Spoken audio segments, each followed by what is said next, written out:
जय गुरु जी। His holiness परम पूज्य गुरु जी महाराज के पवित्र दरबार में गुरु जी महाराज के चरण कमलों में शत शत नमन, कोटि कोटि प्रणाम। सारी संगत जी को नमस्कार। जय गुरु जी। बड़ा सुंदर मौका गुरु जी देते हैं अपने कर्मों को सुधारने का, अपनी वाणी को शुद्ध करने का, अपने मन को शुद्ध करने का, ये सत्संग करवा के और सुनवा के। ये गुरु जी की बहुत बड़ी नेमत है। ये अब 1 साल पूरा होने आया है। जब लास्ट मुझे याद है गुरु जी का बर्थडे मंथ ही था और अभी भी चल रहा है जुलाई का मंथ, तो उसमें ही गुरु जी ने ये इतनी बड़ी ब्लेसिंग हमारी झोली में डाली थी। और मुझे याद है तब से ही गुरु जी की आज्ञा से, गुरु जी की मेहर से ये सत्संग मैंने किया था बर्थडे में ही गुरु जी के। और सच बता रही हूँ, उसके बाद से there is no looking back.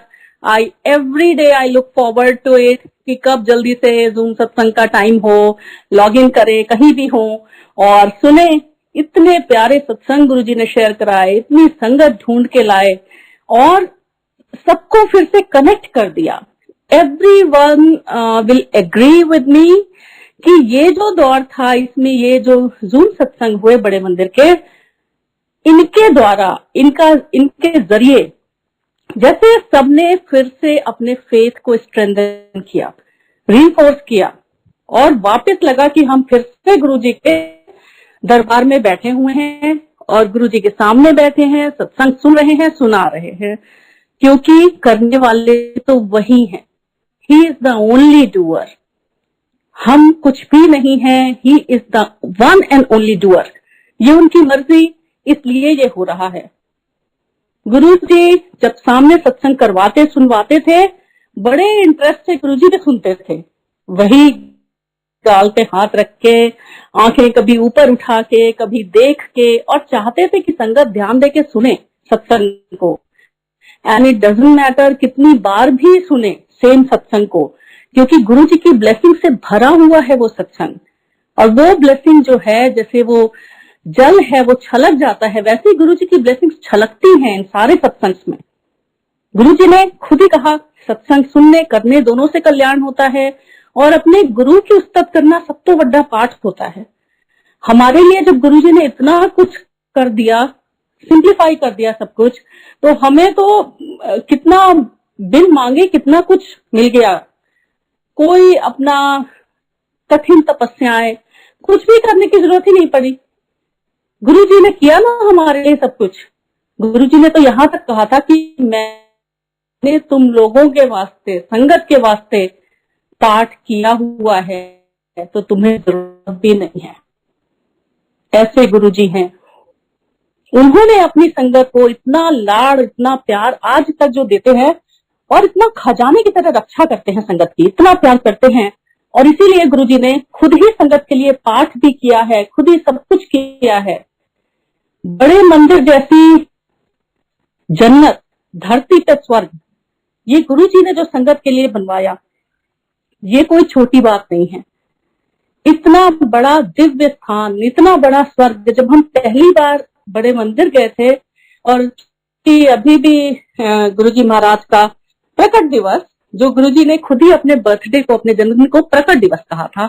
और मानी बात है, जो ना जन्मे हैं ना गए हैं, तो उनका प्रकट दिवस ही है।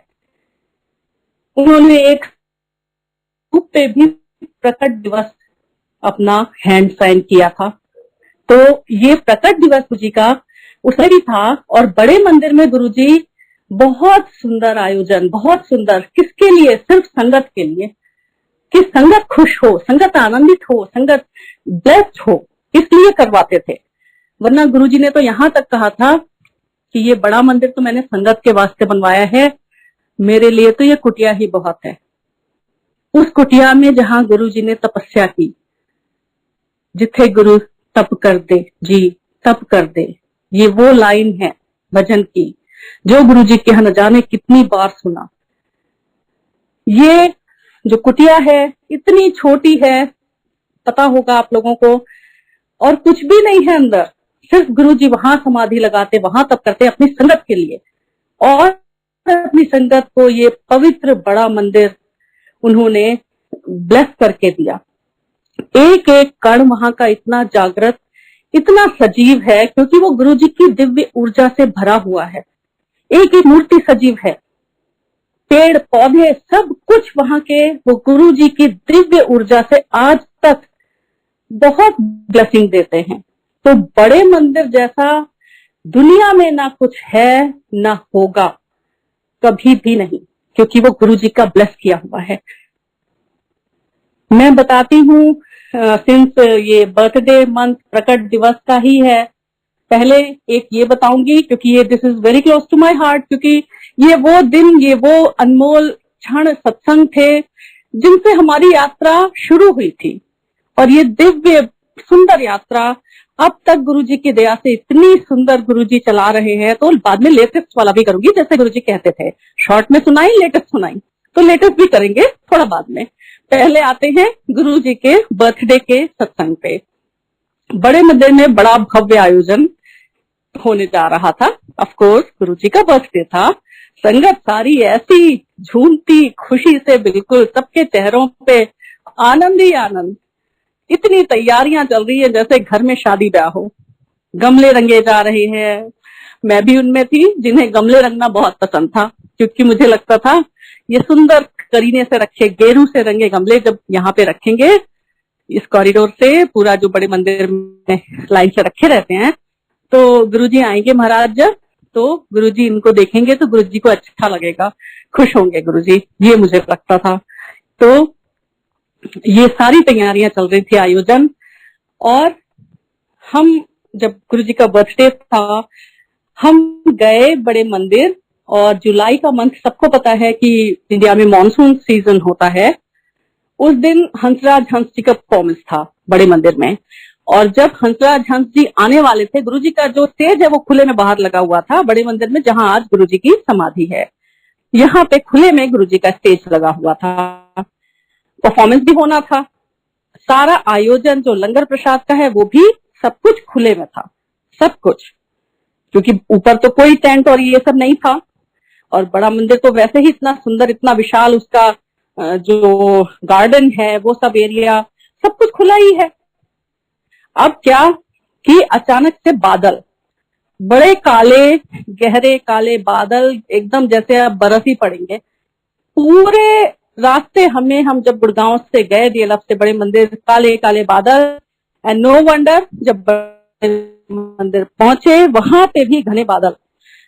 अंकल जी मेरी तरफ देखा और हम दोनों के मन में ये आया कि ये सारा इंतजाम इतना खुले में है, अगर बारिश हो गई तो क्या होगा। And we were not the only one, हमारे ही नहीं सारी संगत के चेहरे पे ये एक चिंता, क्या कंसर्न दिख रहा था। गुरुजी मंदिर पधारे, और जैसे ही गुरुजी आए, संगत ने किसी ने उनसे कहा कि गुरुजी बारिश ना हो जाए, सारा इंतजाम खुले में है। और गुरुजी ने सिर्फ आसमान की तरफ देखा था, और तब तक ड्रिजल भी स्टार्ट हो गई थी, और उसके बाद कोई भी बारिश वहां पे नहीं हुई, कोई बादल नहीं बरसा, बल्कि हंसराज हंसी का जब परफॉर्मेंस हो रहा था, हम लोग थे बिल्कुल सामने, और उन्होंने यही कहा, इतना सुंदर, वो ड्रिजलिंग की वजह से वो जो एकदम जैसे लग रहा था स्वर्ग से ही अमृत वर्षा हो रही है। उन्होंने भी यही कहा, ये जो सीली सीली आंधी है हवा, किथे कोई रोंदा होएगा। ऐसी सुंदर हवा चलने लगी, ऐसी सुंदर ड्रिजल होने लगी, ना ठंड लग रही है, ना बारिश हो रही है, ना गर्मी लग रही है। तत्वों पे गुरुजी का नियंत्रण, एलिमेंट्स ऑफ नेचर, इनके ऊपर गुरुजी का फुल कंट्रोल, फुल कमांड होता था। ये एक नहीं कई बार मैंने खुद देखा है। और उसके बाद नीडलेस टू से, जब हम ये पूरा सुंदर आयोजन, ऐसा सुंदर भव्य दिव्य आयोजन, गुरुजी महाराज मंद मंद मुस्कुराते हुए, संगत को ब्लेस करते हुए, अपनी नजरों से निहाल करते हुए बैठे थे, और इतना सुंदर सब कुछ था जैसे स्वर्ग बस जमीन पे उतर आया हो। यही स्वर्ग है, इससे ज्यादा कुछ नहीं हो सकता, ये अल्टीमेट है, ऐसा लग रहा था। रास्ते में जब लौट के, बहुत लेट नाइट, बड़े फंक्शंस में तो बहुत देर हो जाती थी, 1-2 बज जाते थे रात के, ना किसी को जाने का मन करता था। गुरुजी महाराज की इतनी कृपा, वो भी बैठे रहते थे संगत को ब्लेस करते हुए, थकते नहीं थे। ब्लेस करते हुए गुरुजी कभी नहीं थकते, संगत को इतना प्यार करते हैं। जब लौट के गए तो पूरे रास्ते में ऐसी वाटर लॉगिंग और ऐसा लग रहा था कि यहाँ तो इतनी बारिश हुई है कि बस बादल ही फट पड़े हैं गुड़गांव तक, और बड़े मंदिर के ऊपर बिल्कुल भी नहीं। इसके बिल्कुल विपरीत, अगर कभी गुरुजी चाहे तो बारिश करवा भी देते थे। अगर बहुत गर्मी है, कहीं कुछ है, बारिश चाहिए, तो गुरुजी बारिश भी करवा देते थे। संगत हैरान हो जाती थी कि गुरुजी किस तरह से पूरी प्रकृति का नियंत्रण अपने हाथ में रखते हैं। जब हम लोग शुरू में ही गए थे और हमारे एक रिलेटिव थे आरके पुरम में, जिनके यहाँ पे गुरुजी ने खुद ही आने के लिए परमिशन दी अपनी, और आरके पुरम में पार्किंग लॉट में गुरुजी ने कहा कि यहाँ मेरा स्टेज लगेगा, पार्किंग लॉट में, इमेजिन। और सारी कार्स वगैरह हटा के वहां पे गुरुजी का स्टेज लगाया गया था। तो वो भी फॉल सीजन इन इंडिया, वो ठंड तो होती नहीं है, गर्मी ही होती है, लेकिन गुरुजी महाराज जब वहां पे आए, व्हाइट चोला पहन के बैठे उस स्टेज पे, अचानक ऐसा सुहाना मौसम हो गया, बादल आ गए, सुंदर काले काले बादल आ गए, बिल्कुल ना गर्मी ना ठंड, ऐसा मौसम हो गया सुहाना बिल्कुल, कि लग रहा था कि जैसे हर जगह एसी और कूलर्स लगे हुए हैं। जबकि ओपन में पार्किंग लॉट में ये था, जिसमें गुरुजी ने खुद से ब्लेस किया था प्रसाद। किस चीज का? इडली डोसे सांबर वाला। गुरुजी ने खुद से कहा था कि आज ये लंगर का प्रसाद रहेगा। तो गुरुजी इस तरह से सारी प्रकृति को अपने हिसाब से चलाते हैं, अपनी संगत के लिए।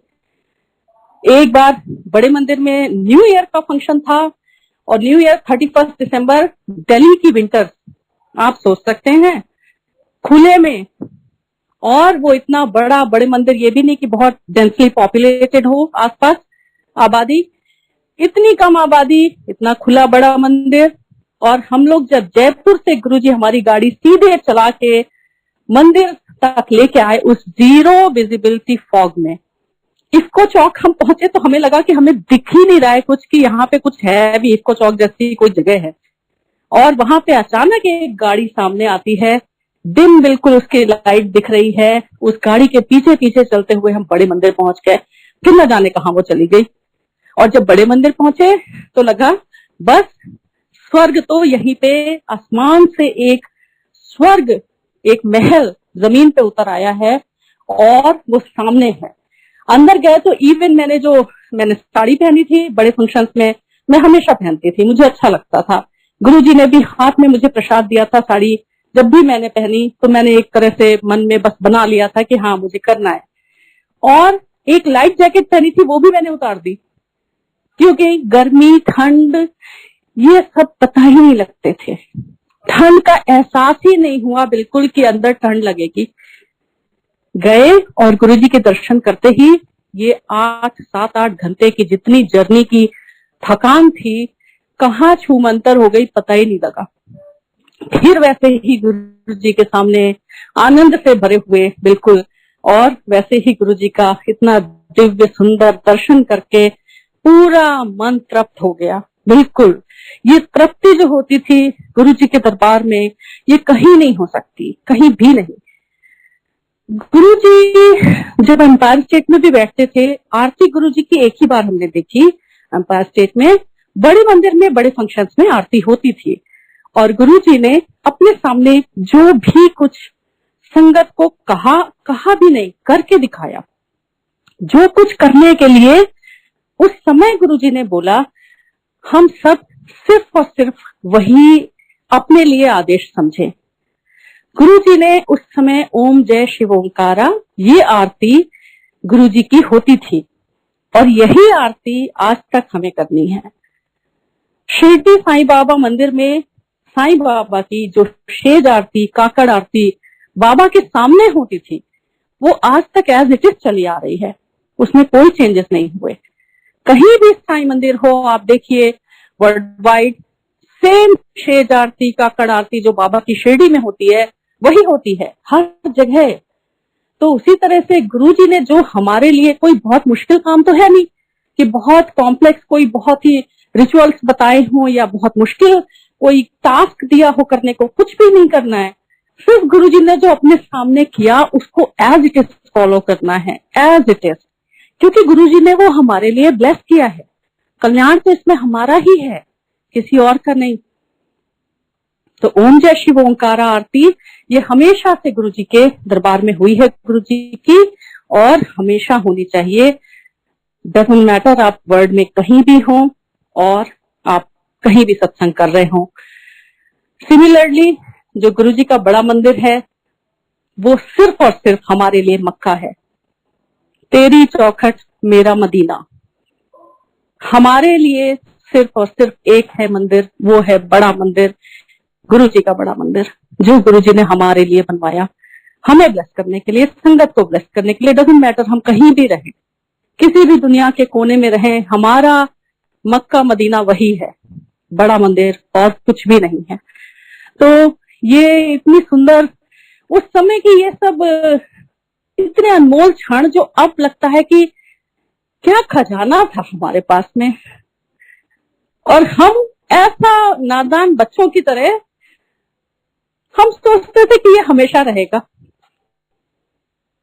पता नहीं था कि ये कुछ दिनों के लिए है, बाद में हमें इनकी याद में और उनके निराकार रूप से अपने को एसोसिएट करके और उनको अपनी याद में, अपने मन मस्तिष्क में उनसे जुड़ना पड़ेगा। जब वो सामने बैठे थे महाराज गुरुजी, लगता ही नहीं था कि ये दिन कभी बीतेंगे। मैं एम्पायर स्टेट का बताती हूँ क्योंकि ये सब क्षण मेरे लिए अनमोल है। जितनी बार भी उनको रिलीव करती हूँ मैं उस दौर में पहुंच जाती हूँ। I am transmitted back to time. जब एक बार गुरुजी ने मुझे 2 बार गड़वी लाने को कहा था, 2 बार, और मैं पहली बार तो लेके गई थी, कुछ भी नहीं पता था, और गुरुजी ने गड़वी को देखा था अंदर से। गुरुजी हमेशा एक बहुत मिस्टीरियस, मैजिकल, मिस्टिकल मुस्कुराहट के साथ देखते थे। अचानक से वो ऐसे आपकी तरफ ऊपर निगाह करके देख लेते थे तो लगता था जैसे उनको आपके बारे में सब कुछ पता है, जैसे ही नोज यू इनसाइड आउट, जैसे कि आप उनसे कुछ भी छुपा नहीं सकते, ऐसा लगता था। सेकेंड टाइम भी जब मुझे गुरुजी ने गड़वी लाने को कहा था, और जब आप गुरुजी के पास जाते थे, गुरुजी के सामने पहुंचते थे, अचानक से गुरुजी अगर किसी से बात भी कर रहे हो तो आपकी तरफ यूं देखते थे जैसे कि वो तो आपका इंतजार कर रहे थे, जैसे कि आप उनके लिए ही यहाँ पे आए हैं, आपको उन्होंने ही बुलाया है। वो नजरें वो बहुत बहुत गहरी, इंटेंस, इतनी इतनी पावरफुल, जो आपकी रूह पे छपी है। गुरुजी ने जब दूसरी बार गड़वी दी, उस समय तक एम्पायर स्टेट में संगत काफी बढ़ने लगी थी, क्योंकि गुरुजी ने दरबार खोल दिया था, आज्ञा दे दी थी नई संगत लाने की। लोग लेके आते थे, फ्रेंड्स एंड फैमिली, नई संगत। गुरुजी बल्कि नई संगत लाने को बोलते थे और ब्लेस करते थे, कहते भी थे कि जल्दी सबको लेके आओ, मुझे ब्लेस करना है। तो संगत काफी थी, मैं ऊपर बैठी हुई थी गड़वी हाथ में लेके। नीचे आए तब तक भी संगत काफी हो चुकी थी और लंगर के लिए बाहर लोग निकल रहे थे। उस समय फर्स्ट राउंड में ही मैं लंगर में मुझे जगह मिल गई, सिंगर अंकल बिठा रहे थे और मैं बैठी थी बिल्कुल किचन के पास, जो पिलर है वहां पे, वो गड़वी हाथ में लेके। और उस समय एक थोड़ा सा प्रमोशन हो जाता था एम्पायर स्टेट दरबार के अंदर। लोग थोड़ा सा, क्योंकि मानी बात है, आधे लोग बाहर जा रहे हैं, जो बचे हुए लोग हैं वो अंदर बैठ रहे हैं एक दूसरे के सामने फेस करके। बीच में लंगर की मैट्स आ रही हैं, अंकल लेके आ रहे हैं पतली पतली मैट्स और बिछा रहे हैं। तो ये एक टाइम होता था after 2 hours of very pin drop silence. उसके बाद में ये एक टाइम ऐसा होता था जब सबका ध्यान थोड़ा टूटता था, जब चलता था ओम नमः शिवाय। समय का एक तारा क्या बोले, ओम नमः शिवाय। ये जब चलता था तब लगता था अच्छा इतनी जल्दी टाइम बीत भी गया, लंगर का टाइम हो गया। तब लोग उठना शुरू करते थे। तो यही वो समय था, थोड़ा सा लोग आगे पीछे हो रहे थे, ऐसे हो रहा था। मैं बैठ चुकी थी, मेरे हाथ में गड़वी थी। गुरु जी ने वहां गद्दी पे बैठे बैठे अपना वो दिव्य इशारा, जो उनका हाथ उठाने का होता था, हाथ उठाया अपना, अपनी उंगलियों के इशारे से मुझे बुलाया। और आप सोच सकते हैं कि इतनी संगत में कैसे मुझे ही पता लगा कि गुरुजी मुझे बुला रहे हैं। कोई और भी तो सोच सकता था। ये गुरुजी का आपका इंडिविजुअल कनेक्शन है। ये गुरुजी आपकी रूह को, आपकी आत्मा को कंट्रोल करते हैं। जब वो चाहते थे आप उनकी तरफ देखो तो आप देखते थे, पलट के देखते थे। मैंने भी देखा, गुरुजी ने हाथ के इशारे से मुझे बुलाया। मैं उठने लगी तो सिंगला अंकल ने बोला मुझे, आंटी बैठ जाओ। मैं कहा नहीं अंकल, गुरुजी बुला रहे हैं। अच्छा अच्छा, फिर तो जाओ। और मैं निकलते हुए सबके बीच से वो गड़वी हाथ में लेके गुरुजी के सामने पहुंच गई। गुरुजी ने मुझे देखा, गड़वी को देखा, गड़वी के अंदर देखा और मुझे दे दिया। गुरुजी को कुछ भी करने के लिए हमसे कुछ भी नहीं चाहिए। गुरुजी खुद से हमारा कल्याण करते हैं। ये नहीं है कि हम कुछ कर सकें जिससे कि गुरुजी हमें ब्लेस करें। गुरुजी ने हमें चुना है। उस इतनी एम्पायर स्टेट में जो संगत थी उस समय, उसके बीच में भी गुरुजी ने आखिर बुला लिया ना मुझे। ऐसे ही वो हम सबको इंडिविजुअली, पर्सनली ब्लेस करते हैं। ये हमारे गुरुजी हैं। ये हमारे गुरुजी इस तरह से हमें ब्लेस करते हैं। अब थोड़ा सा लेटेस्ट सुनाती हूँ। लेटेस्ट गुरुजी का ये पूरा बर्थडे वीक जो अभी था 7 जुलाई वाला, गुरुजी रसिक बैरागी हैं, हमें पता ही है, गुरुजी ने खुद ही कहा है।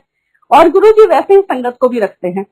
और जायश कर, कल्याण कितना, और गुरुजी जब है तो संगत को वैसे भी कोई चिंता रहती नहीं है।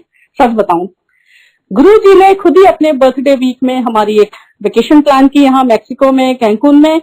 और मैं तो ये मानती हूँ कि जो भी कुछ करते हैं गुरुजी, वो गुरुजी ही करते हैं। मतलब उसमें हमें अपना दिमाग लगाने की जरूरत पड़ती भी नहीं है। तो हम गए वहां पे, बच्चे भी खुश, क्योंकि बहुत दिनों बाद कोविड के पूरे इस ड्यूरेशन में इसके बाद कहीं निकले थे इंटरनेशनल फ्लाइट में, और वहां गए। बहुत सुंदर वेकेशन, चारों तरफ गुरुजी की ही प्रेजेंस, बहुत ही ज्यादा। और जिस दिन गुरुजी का बर्थडे था जुलाई 7 को, जैसे ही हम निकले अपने रिजॉर्ट से, अचानक वहां पे पूल पे जो एक सॉर्ट ऑफ पूल पार्टी चल रही थी और काफी लोग थे, लेकिन उसमें इंडियन कोई नहीं थे। अचानक वो जो डीजेस थे वहां पे, उन्होंने कौन सा गाना बजाया जो गुरुजी के यहाँ एम्पायर स्टेट में चलता था। जब गुरुजी के यहाँ लंगर का टाइम होता था, उसके बाद जब आज्ञा लेते थे, बड़े सुंदर, बड़े पैटी पंजाबी नंबर चलते थे।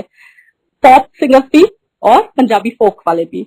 तो ये वाला चलता था, जिन्हें मेरा दिल लुटिया, जिन्हें मेरू मार चुटिया, जैजी बी का। और मुझे बड़ा आनंद आता था, क्योंकि मुझे तो बहुत ही ज्यादा अच्छा लगता था वहां पे बैठना। इतना सुंदर माहौल, इतना म्यूजिक का वैसे ही बहुत शौक था, तो सूफी कव्वालियां, फिर ये पैटी पॉप नंबर्स और फोक सॉन्ग्स, ऐसा लगता था कि इससे सुंदर माहौल कोई हो ही नहीं सकता।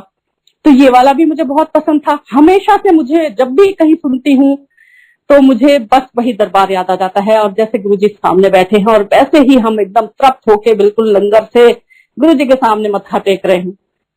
और वही हुआ।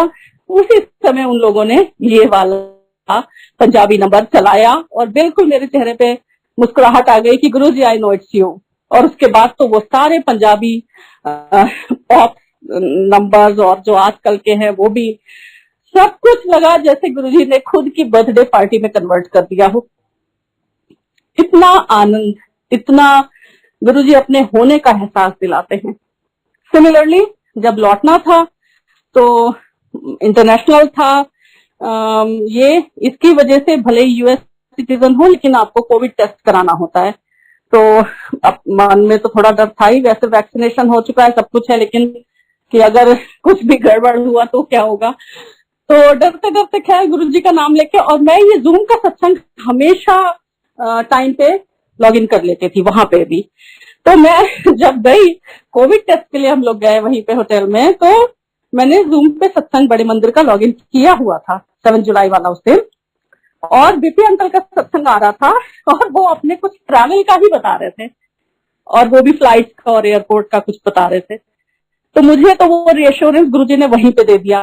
एंड श्योर इनफ सबके बच्चों के हमारे कोविड टेस्ट नेगेटिव आए और we could come back to US बिल्कुल आराम से सेफ। दूसरा कि मैं एयरपोर्ट पे थी और मुझे कभी कोई ऐसे साइन चाहिए नहीं होते कि मैं सोचूं कि गुरुजी मुझे ये दिखाओ तब मैं समझूं आप हैं, या गुरुजी मुझे आपकी फ्रेग्रेंस आए, लेकिन गुरुजी फिर भी करा देते हैं अपनी तरफ से। तो मेरे मन में हमेशा ये रहता है कि तू इस तरह से मेरी जिंदगी में शामिल है, जहां भी जाऊं लगता है तेरी महफिल है। और उसी समय जो अंकल सत्संग शेयर कर रहे थे, सेम लाइंस उन्होंने बोली, सेम लाइंस। तो ये गुरुजी का कोइंसिडेंस, जिसको कि हम कोइंसिडेंस समझते हैं, लेकिन होती गुरुजी की प्लानिंग है। तो बस इसी के आगे जो है, तेरे जमाल से रोशन है कायनात मेरी, खुदा करे कि ये दीवानगी रहे बाकी। इसी के साथ आज के सत्संग से आज्ञा लेते हैं, और फिर गुरुजी की आज्ञा रही तो जरूर फिर से शेयर करेंगे गुरुजी की ब्लेसिंग और गुरुजी की उस्तत करके अपना जीवन धन्य करेंगे। जय गुरुजी, शुक्राना गुरुजी।